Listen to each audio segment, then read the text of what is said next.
This episode of Dan 3.0 is brought to you by Netflix. Go to netflix.com/pogobat for your free trial membership. Salut le monde, French. Great big thank you to YouTube username Fat Seth for teaching me how to do that. It is Monday, c'est lundi. I'm just gonna keep going in French all day today. And I had a very wonderful, productive weekend. I'm gonna tell you about it right now, okay? So first, do you remember where we left off Friday? It is putting together a time capsule to be opened on the very last day of Dan 3.0. We're gonna finish up the time capsule today, but that's not gonna make it in until Monday's episode, so make sure you tune in then. So we had made a time capsule, but we still needed to hide the time capsule, and so we went to Revision 3, and Felicia at Revision 3, hi Felicia, Hi. had a wonderful place to hide it. Are you, you just fart? Wait, are you gonna fart again? I did, but it was quiet. What? What? What? What? Shut up. I said Dan's I'm gonna punch penis you in is very small. What? We're gonna go to Revision 3. you. What? Hey! We're gonna go to Revision 3. We're gonna... Ballsack. This again? It's nutsack. It's supposed to be nutsack. That's what you did. Ballsack this time. Shut up. We are going to Revision 3. Ballsack. We are going to Revision... Ballsack. We're going to Ballsack. Revision 3. Ballsack. We're time capsule. Ballsack. Time capsule. Ballsack. So Tom, you know where we're gonna do the time capsule? Yes, I do, Dan. All right, let's do it. Let's go. Wait. You want me to go up there? Well, either that, Dan, or one of us goes up there. I'm doing it. Cool. I'm going to wait for you to get up there before I come up. I'd get up there, but just don't walk in between. You see where there's... They're beams. You see the beams? So don't walk in between them. Pass me the camera. Hold on. I have it. I think so. Yep. Okay. We are now above Revision 3. And I have to be careful where I step, because if I step in the wrong place, I will fall through down into the studio where they're in the middle of a shoot. Exactly. Which would actually kind of be entertaining in its own right. Can we just put it on that table right there? I mean, is it realistically, is that going to be used at all? I'm telling you now, no one's going to be up here between the time that we put it here and you come back. Okay, deal. We're just going to put it on this table. Yeah, I think that's a good idea. Yeah. I mean, we got mildly adventurous.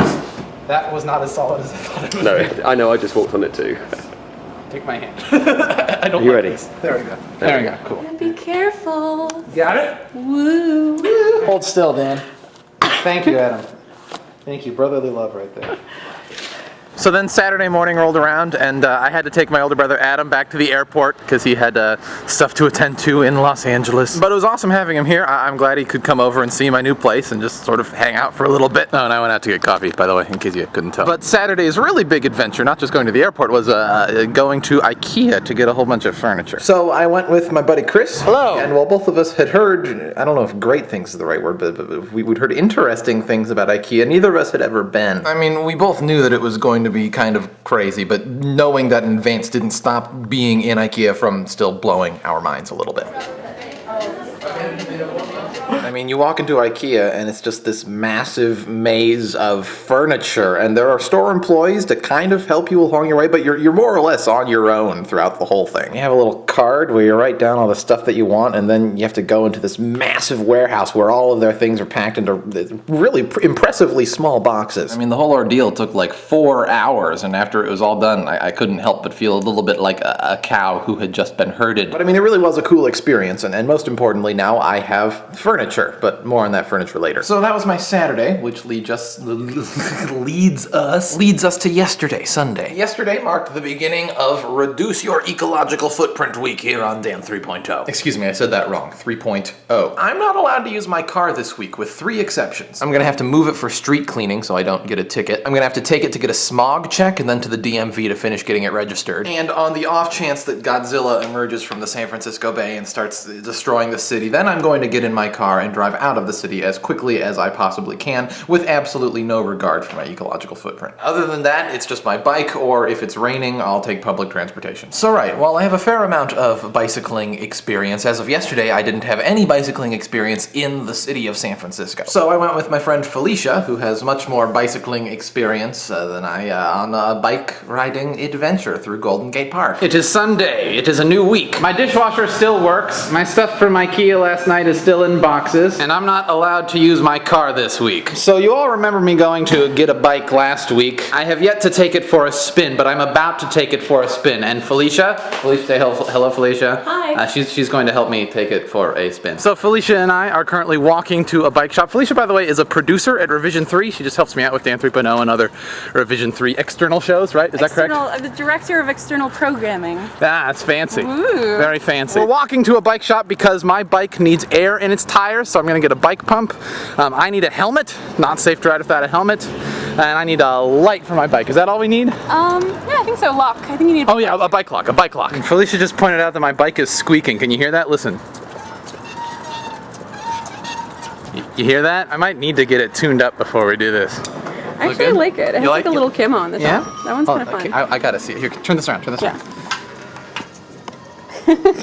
You're totally looking at yourself. It's using my camera as a mirror. It's something that I do. Let's go with this one. I like it kind this of one. makes you look like Sonic the Hedgehog. Okay, we have been to the bike shop. I have gotten a bike lock and a helmet and a light, and my bike got tuned up, and they filled it up, and they fixed the back tire. And Felicia, are we ready to go? I think we're ready.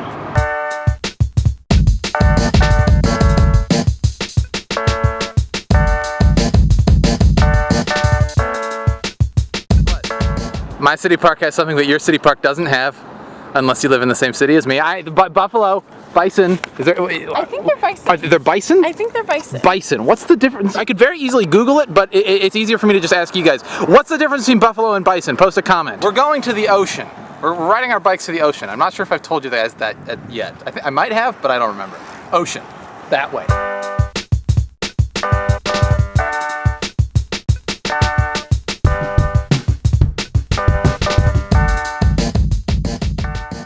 Hey Dan, do you see what I see? I do see what you see. It's a windmill. Oh, I didn't even see the windmill. Oh, are you talking about that big blue thing over there? Oh, by the blue thing you mean the ocean? Is that what that's called? I believe that is in fact the ocean. What was the ride like? It was fantastic. I'm a little bit more nervous about the ride back because it felt like we were kind of going downhill the whole way. That makes sense because ocean is sea level. Everything else is above sea level. So rest of the country, how's the weather?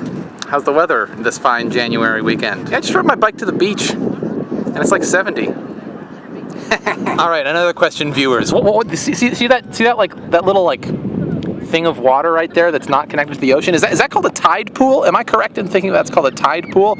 I don't know. I'm just gonna stop using Wikipedia and Google, and I'm just gonna use you guys. So Dan, how exhausted are you? Very. I think you should tell them about our uphill climb on the whole way back. Oh, I think I said this on the beach. Like, I was a little worried about the ride back, and rightfully so. The ride back, like, there was no one hill that was way crazy. But like the whole thing was just kind of, and that wears on you after a while. It was like what, 3 or 4 miles to the beach or something like that? Probably, yeah. So I guess it was probably 3 or 4 miles of like uphill kind of. All right, that's more than That's a lot of uphill. So yeah, at first I was pretty nervous about this Reduce My Ecological Footprint week, but now I'm pretty excited. I really do like riding my bike. It's a great way to, I'm gonna burp.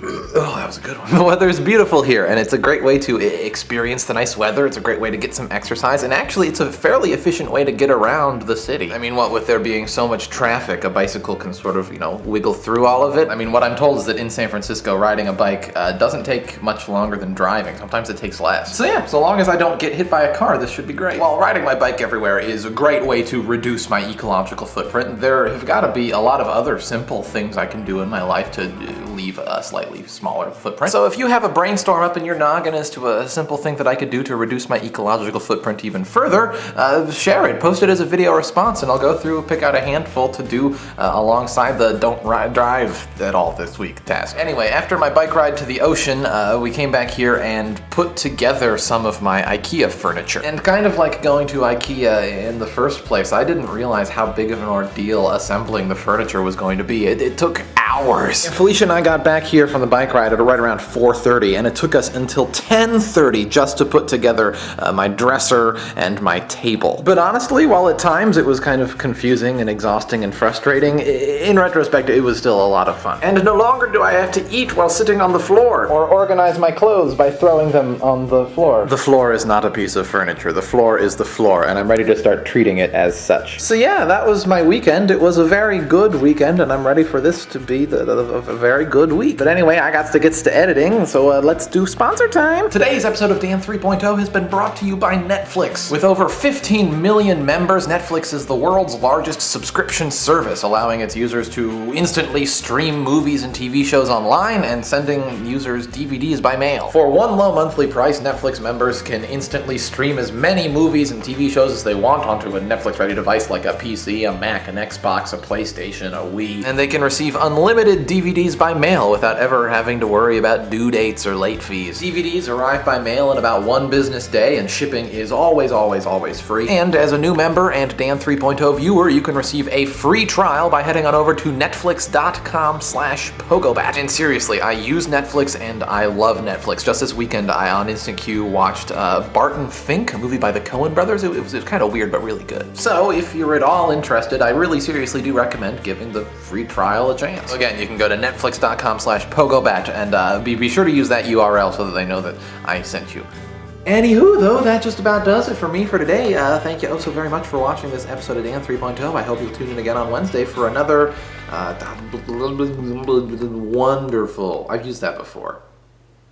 Whatever. Wonderful. For another wonderful. We'll just leave it at that.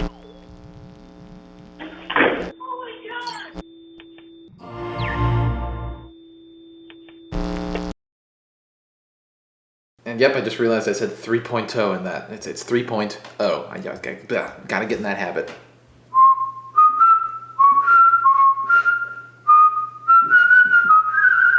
You know something cool about the word buffalo? It's actually a totally grammatically correct sentence to say buffalo, buffalo, buffalo, buffalo, buffalo. Because buffalo can refer to the animal, buffalo can refer to the city in New York, and buffalo can refer to an act of like shaking someone up, like angrily, like you buffaloed them, you know? Is that a word? Yeah, no, it is, it really is. So buffalo, buffalo, meaning the animal from the city, buffalo, other buffalo from the city of Buffalo. So buffalo, buffalo, buffalo, buffalo, buffalo. It's a sentence.